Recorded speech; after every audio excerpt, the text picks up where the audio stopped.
Jake Morrison stared out the window of his small apartment on Earth. 3 months had passed since the day that changed his life forever. 3 months since he became the most famous and most confused person in human history. He was just a simple scientist who studied alien life.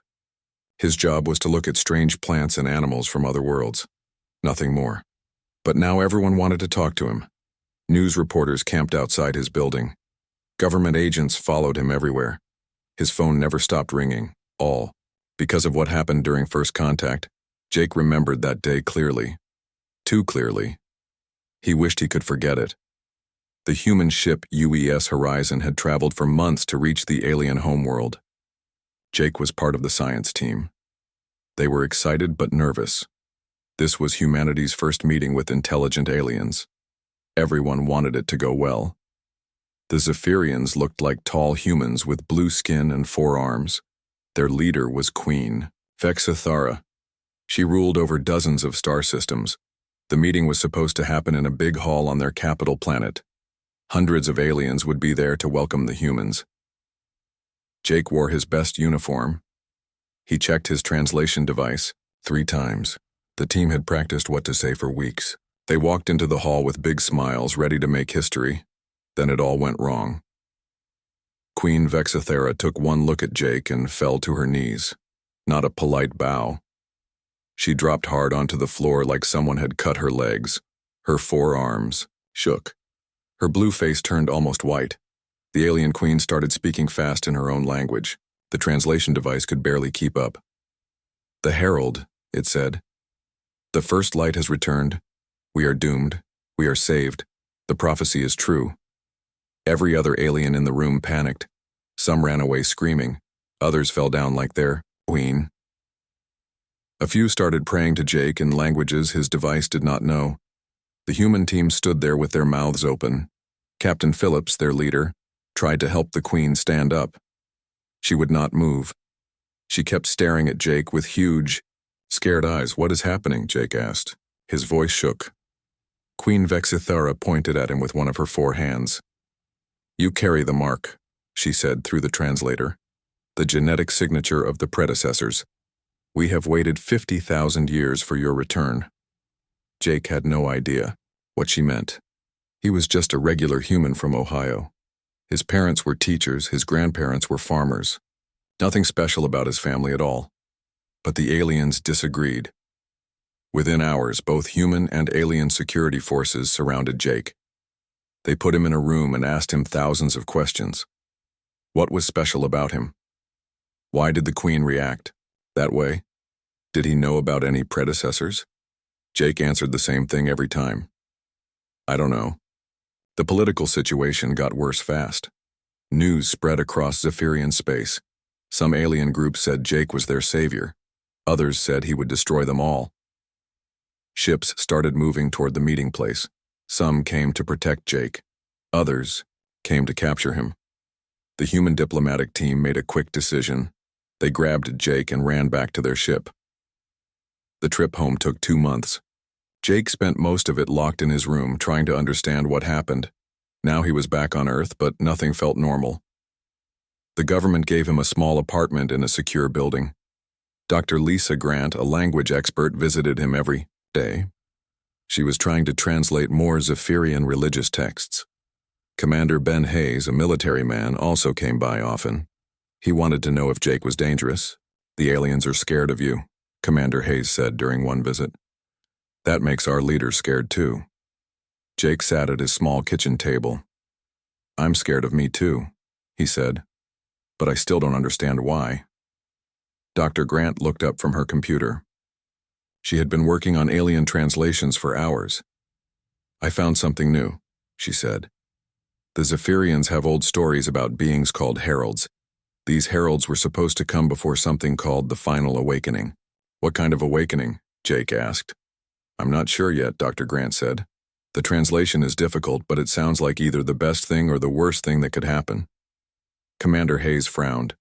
"That's not helpful." Jake stood up and walked to his window again. He could see the government agents in the street below. They watched his building day and night. "What if I'm dangerous?" Jake asked. "What if the aliens are right to be scared?" Dr. Grant closed her computer. Jake, you're the same person you were before. Nothing about you has changed. But Jake was not sure about that. Sometimes he felt different. He had strange dreams about places he had never seen, stars and planets and ancient cities. In the dreams, he was not alone. Other humans were with him, but they looked different. Older somehow, sadder. His phone rang. Jake looked at the screen. It was his girlfriend, Emma Davis. She was a nurse at the local hospital. They had been dating for 2 years before first contact happened. "Hi, Emma," Jake said. "How are you feeling today?" she asked. Her voice sounded tired.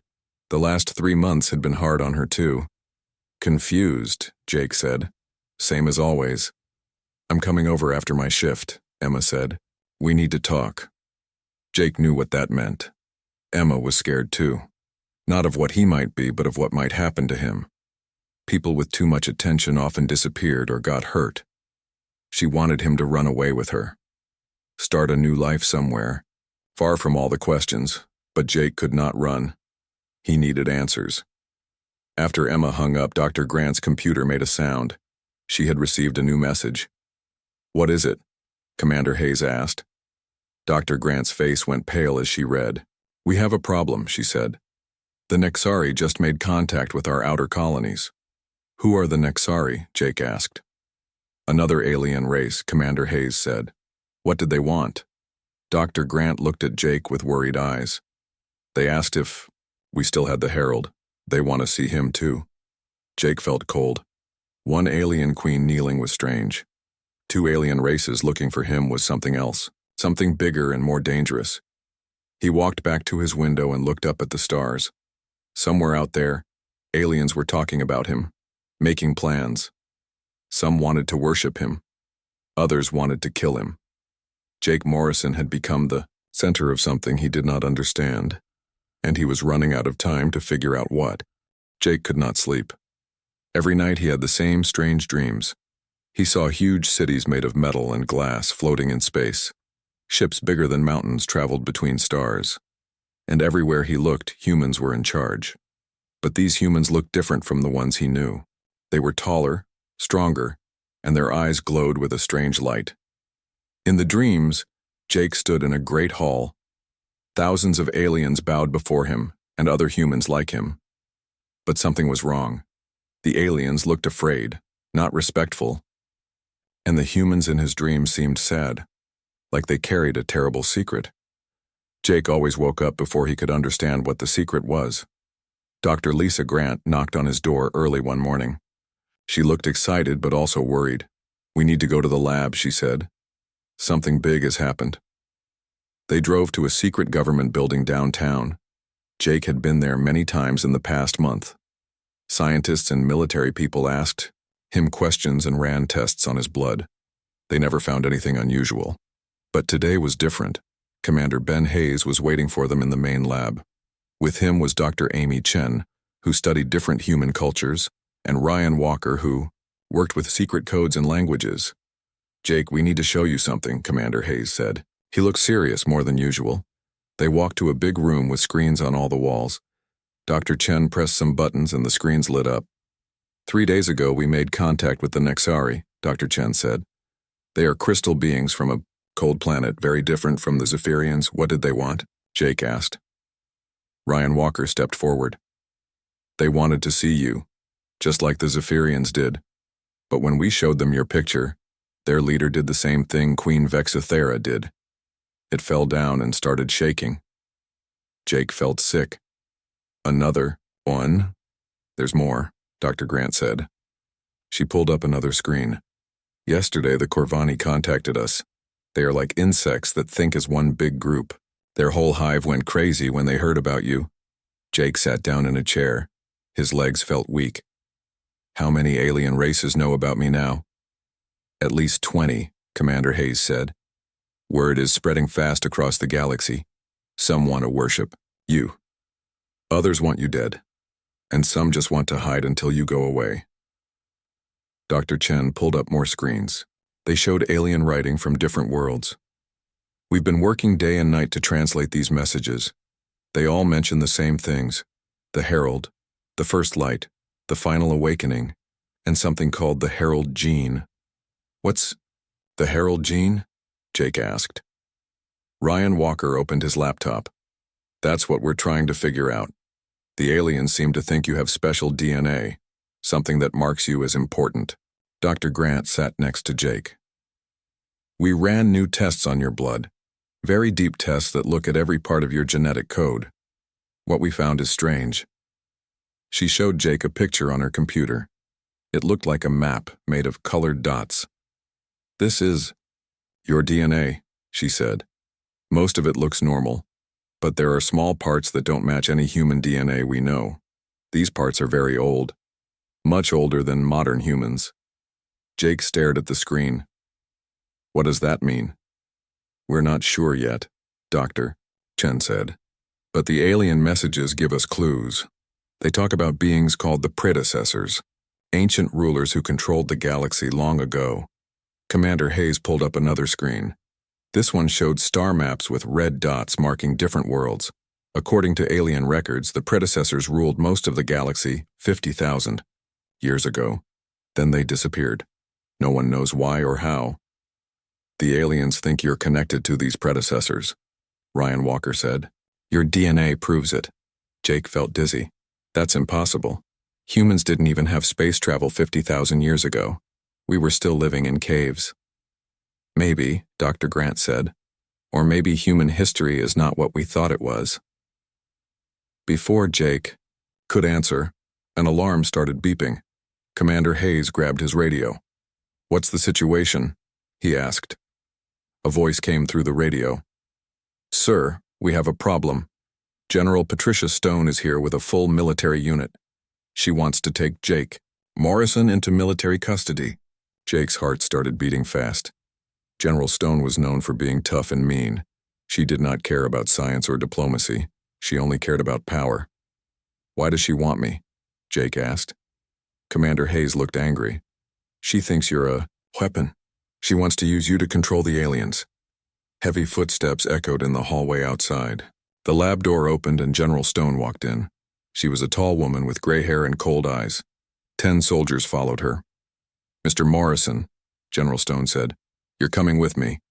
No, he's not, Commander Hayes said. Jake is under my protection. General Stone smiled, but it was not a friendly smile. Not anymore. The President has signed new orders. Jake Morrison is now classified as a strategic asset. He belongs to the military. Dr. Grant stood up. Jake is a person, not a weapon. Jake is the most important human alive, General Stone said. 3 alien races bow to him. Others fear him. We can use that fear to make them do what we want. Jake felt sick again. I don't want to be used as a weapon. What you want doesn't matter, General Stone said.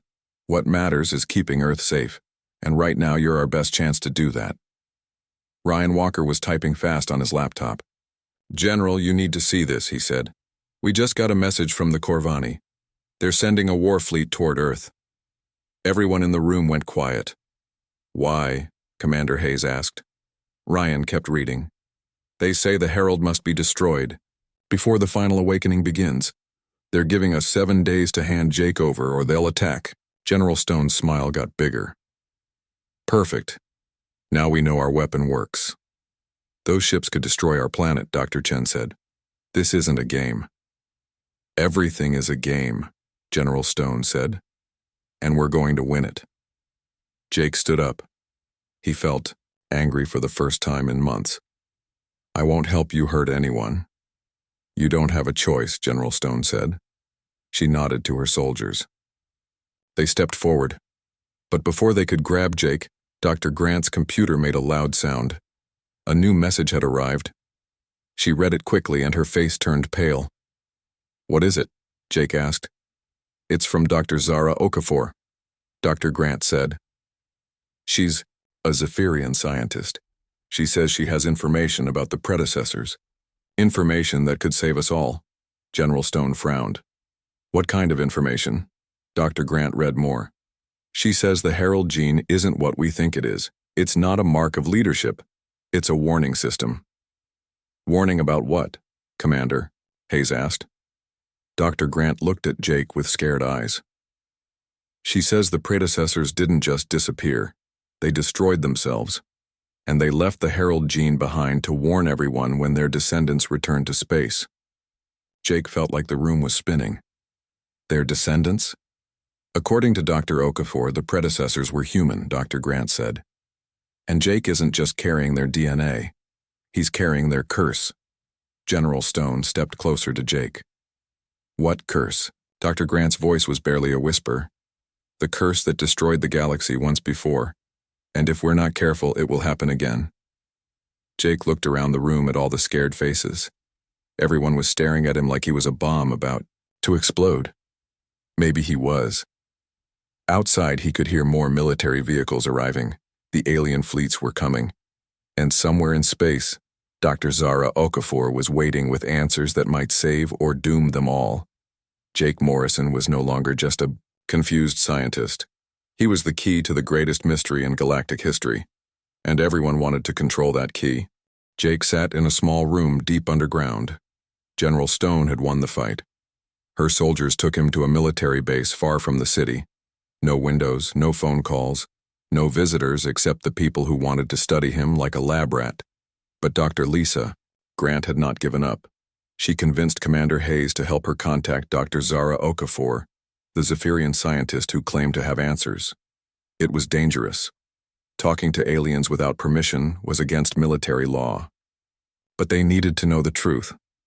3 days after Jake was taken, Dr. Grant got a secret message. Dr. Okafor would meet them, but only if they could get Jake to a hidden location. The alien scientist was risking her life too. Her own people wanted her dead for talking to humans about forbidden knowledge. Commander Hayes made a plan. During Jake's daily exercise time, he would create a distraction. Dr. Grant would help Jake escape through a maintenance tunnel.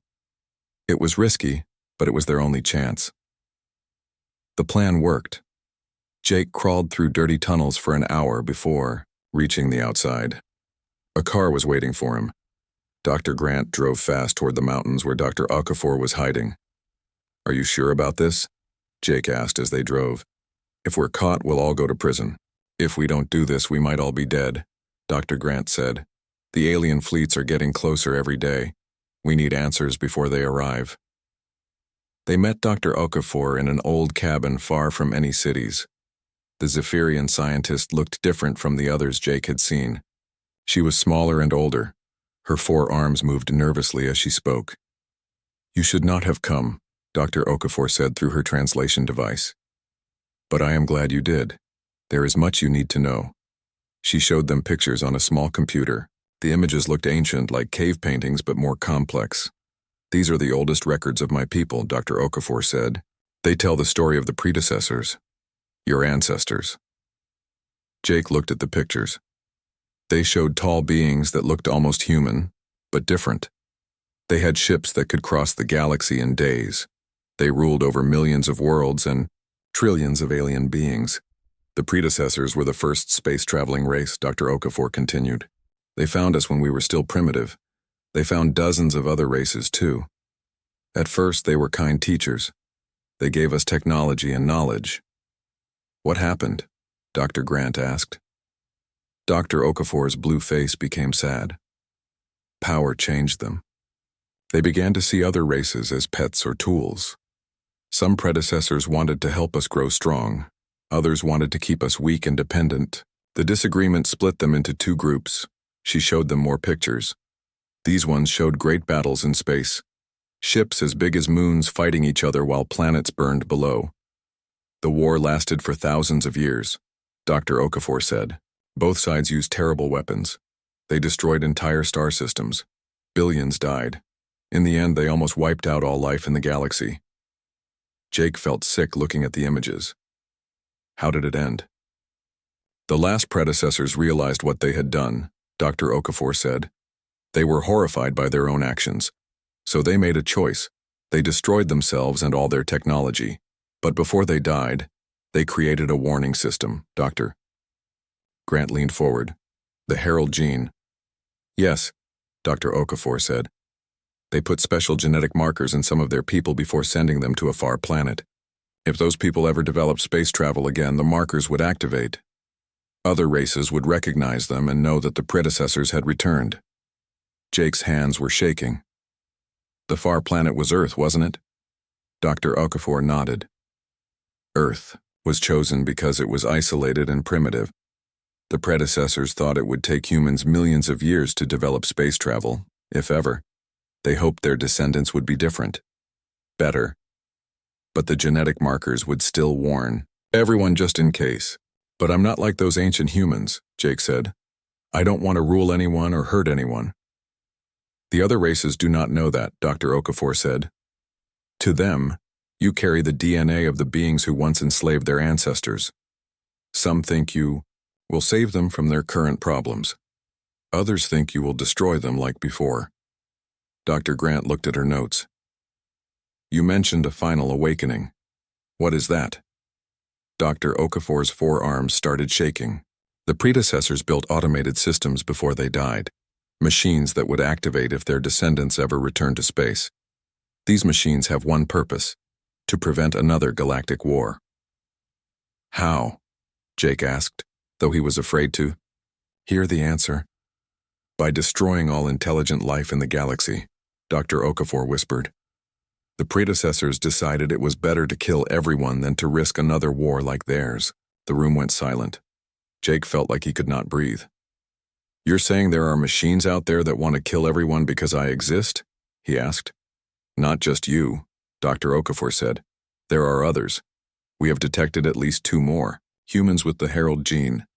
One is a farmer in your American Midwest. Another is a teacher on your West Coast. Dr. Grant typed fast on her laptop.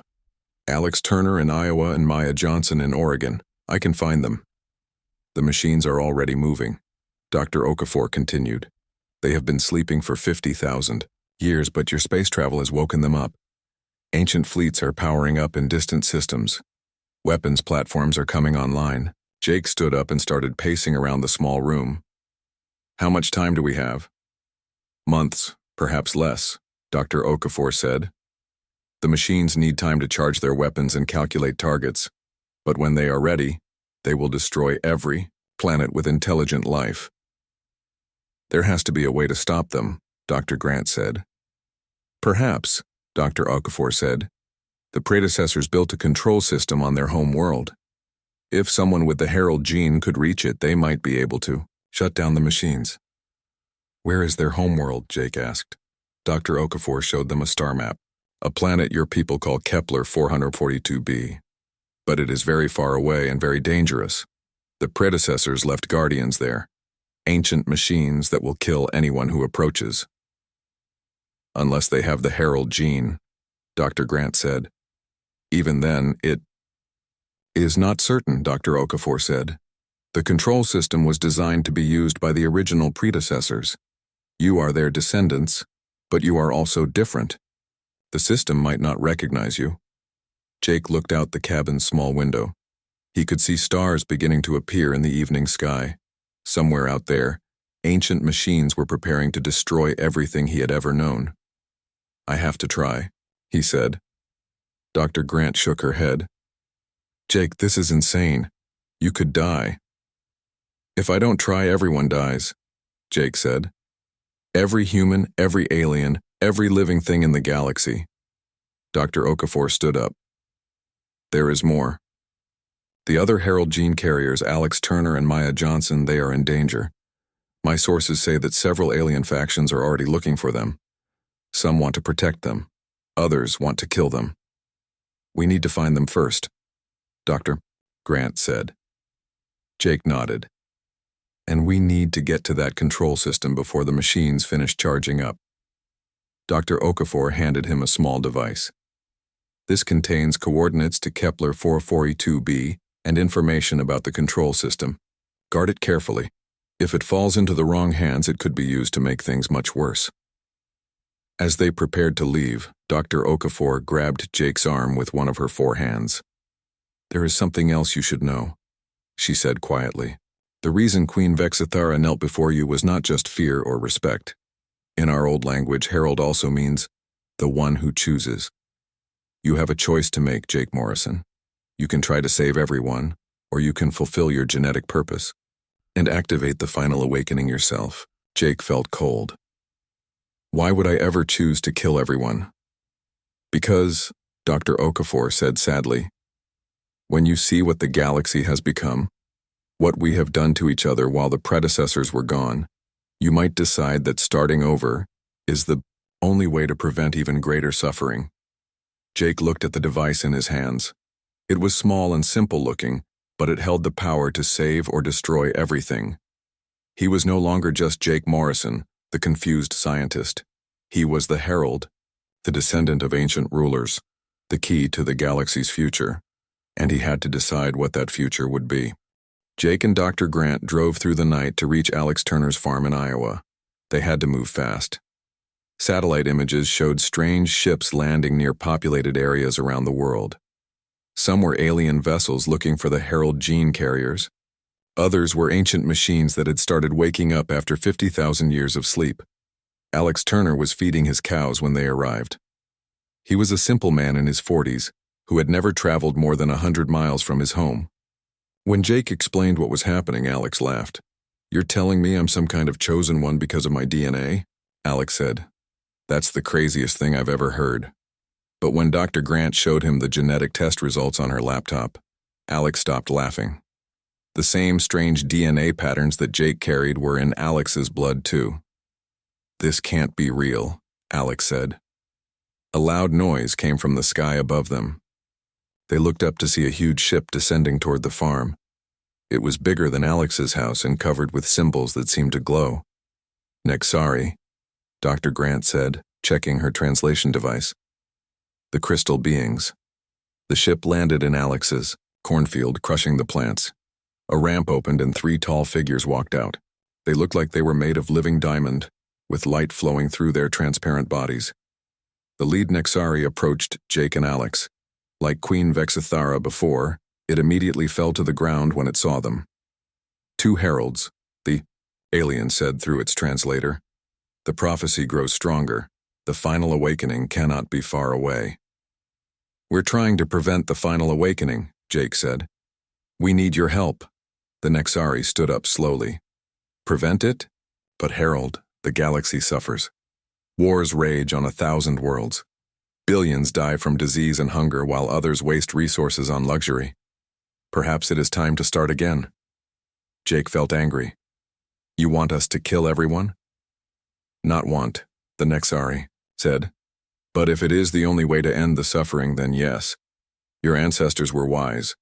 They saw that intelligent life always leads to conflict and pain." Before Jake could argue, more ships appeared in the sky. These were human military vessels, led by General Stone. She had tracked them down. The Nexari ship took off quickly when the military arrived. The crystal beings did not want to fight humans, but they would be watching from space. General Stone landed with 20 soldiers. She looked angry. "Morrison, you're under arrest for treason," she said. "And you, Turner, you're coming with us, too." "We don't have time for this," Jake said. "The ancient machines are waking up. In a few days, they'll start destroying planets." "Good," General Stone said. "Then we'll use you to control them. Earth will rule the galaxy like humans did before." Jake stared at her. "You want the final awakening to happen?" "I want humanity to be on top again," General Stone said. "These aliens have been out here for thousands of years while we were stuck. On one planet, it's time to reclaim our birthright." Dr. Grant stepped between them. "General, you don't understand what you're saying. The machines will kill everyone, including humans." "Not if we're in control," General Stone said. "Morrison and Turner will activate the systems and command them to destroy only our enemies." Alex Turner spoke up. "I don't want to hurt anyone." "What you want doesn't matter," General Stone said. "You're both weapons now. Weapons that belong to Earth." More ships appeared overhead, but these weren't human or Nexari. They were long and dark with strange curves. Dr. Grant checked her device. "Corvani," she said. "The hive mind race." The Corvani ships opened fire immediately. They were not interested in talking. Their goal was simple: kill the Herald gene carriers before they could reach the control system. General Stone's soldiers shot back, but their weapons barely scratched the alien ships. The Corvani had been preparing for this fight for months. "We need to get out of here," Jake said. Dr. Grant pointed to a small aircraft she had hidden behind Alex's barn. "Emergency transport. It can get us to Oregon to find Maya Johnson." They ran toward the plane while explosions lit up the sky around them. General Stone tried to follow them, but the Corvani ships focused their attack on the military forces. As they flew west, Jake looked down at the battle below. Humans and aliens were fighting over him and Alex. People were dying because of what he was.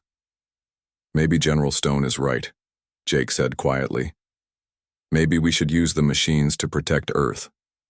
Alex shook his head. "Son, I've been farming for 20 years. I know what happens when you try to control nature. It always fights back." They reached Oregon just as the sun was setting. Maya Johnson taught at a small elementary school in Portland. She was a young woman with kind eyes who loved working with children. When they explained the situation to her, Maya sat down heavily in her classroom chair. "This is why I've been having those dreams," she said. "Cities in space, ancient wars. I thought I was going crazy." "You're not crazy," Dr. Grant said. "You're carrying the genetic memory of your ancestors." Maya looked at her students' drawings on the wall. Pictures of families and animals and happy scenes. "If I go with you to this control planet, I might never see my kids again," she said. "If you don't come, there won't be any kids left to see," Jake said gently.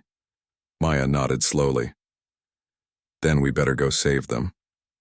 Captain Sam Phillips arrived that night with a small team of volunteers. He had been Jake's commander during first contact, and he believed in doing the right thing. With him were engineer Carlos Rodriguez and AI specialist Dr. Nina Foster. "I've got a ship," Captain Phillips said. "It's not much, but it can reach Kepler 442b in 2 weeks." "What about the alien fleets?" Alex asked. "Some are fighting each other," Captain Phillips said. "Others are trying to reach the predecessor machines first. It's chaos up there." Dr. Nina Foster showed them readings on her computer. "The ancient systems are charging faster than we expected. We have maybe 10 days before they're fully operational." "Then we better hurry," Jake said. As they prepared for the most dangerous journey in human history, Jake thought about Dr. Okafor's words. When he reached the control system, he would have to choose. Save everyone by shutting down the machines, or activate them to start the galaxy over. He looked at Maya playing with pictures of her students and Alex talking about his farm and his cows. These were good people, innocent people who just wanted to live quiet lives. But he also remembered the Nexari's words about wars and suffering across the galaxy. Maybe the predecessors were right. Maybe intelligent life always led to conflict and pain. Jake had the power to end all of that pain, forever. The question was, did he have the right to make that choice for everyone? As their ship launched into space, heading toward the predecessor homeworld, Jake carried the weight of the entire galaxy on his shoulders. Soon he would stand before the control system that could save or destroy everything, and he still didn't know what he was going to do. The journey to Kepler 442b took 12 days. Jake spent most of that time staring out at space, thinking about the choice he would have to make. Alex Turner taught him how to fix things with his hands, saying that working with tools helped clear the mind. Maya Johnson shared stories about her students, reminding Jake what they were fighting to protect. When they finally arrived at the predecessor homeworld, Jake understood why Dr. Okafor had called it dangerous. The planet was surrounded by ancient weapons platforms that had been waiting for 50,000 years. As soon as their ship got close, the platforms powered up and aimed their weapons. But something strange happened. Instead of firing, the platforms scanned their ship. When the scanners detected Jake, Alex, and Maya's Herald gene signatures, the weapons powered down and moved aside. "The Guardians recognize you," Dr. Nina Foster said, reading her instruments. "You really are their descendants." They landed on a world that looked dead. The surface was covered with the ruins of massive cities. Buildings as tall as mountains lay broken and twisted. Captain Sam Phillips led the team through empty streets toward the center of the largest city. "What happened here?" Maya asked quietly. Engineer Carlos Rodriguez checked his readings. Nuclear weapons, chemical weapons, biological weapons. They used everything they had against each other. The control center was built into a pyramid larger than any structure on Earth. As they approached, doors opened automatically. Ancient lights flickered on after millennia of darkness. Inside, Jake found something he was not expecting. The walls were covered with pictures and messages, not technical drawings or battle plans, but personal photos and letters. Families, children, loved ones. These are memorials, Dr. Grant said, translating the ancient text. The last predecessors left messages for their descendants. They wanted us to know who they were before the war changed them. Jake read some of the messages. They talked about hopes and dreams, about wanting to explore the galaxy and make friends with other races, about the joy of discovery and learning. They were like us once, Maya said softly. At the center of the pyramid was the control room. Jake recognized it from his dreams. A circular chamber with a single chair facing a wall of screens and controls. This was where the fate of the galaxy would be decided. As soon as Jake sat in the chair, the systems came alive. Screens showed him everything. Thousands of ancient weapon platforms spread across the galaxy. Automated fleets of ships ready to destroy any planet with intelligent life, all waiting for his command. He could see the current state of the galaxy too. The wars the Nexari had mentioned. Planets where billions suffered while others wasted resources. Slavery and cruelty and endless conflicts between different races. But he also saw good things. Worlds where different species worked together, scientists sharing discoveries, artists creating beautiful things, children playing and learning, just like Maya's students. The system is asking for your decision, Dr. Foster said, reading the alien text on her screen. Activate the final awakening to cleanse the galaxy, or input new commands. Jake's finger hovered over the activation button. It would be so easy. One touch and all the suffering would end. All the wars would stop. The galaxy would be quiet and peaceful, but it would also be empty. Jake, Maya said softly. What are you thinking? I'm thinking about my dreams, Jake said. The predecessors in my dreams always look sad. Now I know why. They had to make this same choice. Alex Turner walked over to another control panel. Look at this, he said. The screen showed Earth. Their home planet looked so small and blue in the darkness of space. Jake could see the lights of cities, the swirl of clouds, the green and brown of continents. Billions of people down there, Alex said. Good people and bad people, smart people and foolish people, but they're all trying their best to live their lives. Jake looked at the activation button again. Then he looked at his friends. Dr. Grant, who had worked so hard to understand alien languages, Captain Phillips, who risked his career to help them. Maya, who just wanted to go home to her students. Alex, who missed his farm and his cows. The predecessors made the wrong choice, Jake said. They thought the only way to prevent suffering was to end everything. But ending everything doesn't solve the problem. It just gives up on the possibility of something better. He turned away from the activation button and began working on the other controls. The system fought him at first. It was designed to have only two options: destroy everything or do nothing. But Jake, Alex, and Maya worked together. Their combined Herald gene signatures gave them access to deeper parts of the system. Dr. Foster and Carlos Rodriguez helped them understand the technical aspects. Captain Phillips coordinated with the alien ships that had followed them to the planet. Even Queen Vexus Thara was there, having brought a Zephyrian science vessel. She no longer knelt before Jake. Instead, she stood beside him as an equal. What are you doing? She asked. Something our ancestors should have done, Jake said. Instead of building weapons to destroy the galaxy, we're going to build something to connect it. They reprogrammed the ancient network. Instead of weapon platforms, the predecessor machines became communication relays. Instead of destroyer fleets, they became rescue ships and supply transports. The vast network that was meant to end all. Life was transformed into a system to help all life. It took 3 days of nonstop work. When they finished, Jake sent a message across the galaxy in hundreds of different languages. This is Jake Morrison, Herald of the Third Era. The time of isolation and conflict is over. We offer knowledge, cooperation, and friendship to all who want it. The mistakes of the past will not be repeated. Together we will build something better. The response was immediate. Some alien races were suspicious, others were grateful. Many were simply amazed that the ancient weapons had been turned into tools for peace. General Stone tried to override their work when she finally tracked them down, but it was too late. The system only responded to Herald gene carriers, and Jake, Alex, and Maya had made their choice. "You've doomed humanity," General Stone said angrily. "We could have ruled the galaxy." "We're not meant to rule anyone," Jake said. "We're meant to help everyone." 6 months later, Jake stood in the same UN building where first contact had been announced. But this time, he was not alone. Representatives from dozens of alien races filled the hall. They were not kneeling or cowering. They were sitting at tables working together on problems like disease, hunger, and environmental damage. Maya had returned to her teaching job, but now she had students from 3 different worlds. Alex was back on his farm, but he was also helping alien farmers learn Earth techniques for growing food. Jake worked as a coordinator for the new Galactic Cooperation Network. It was not easy. Different races still disagreed about many things. There were still conflicts and problems to solve.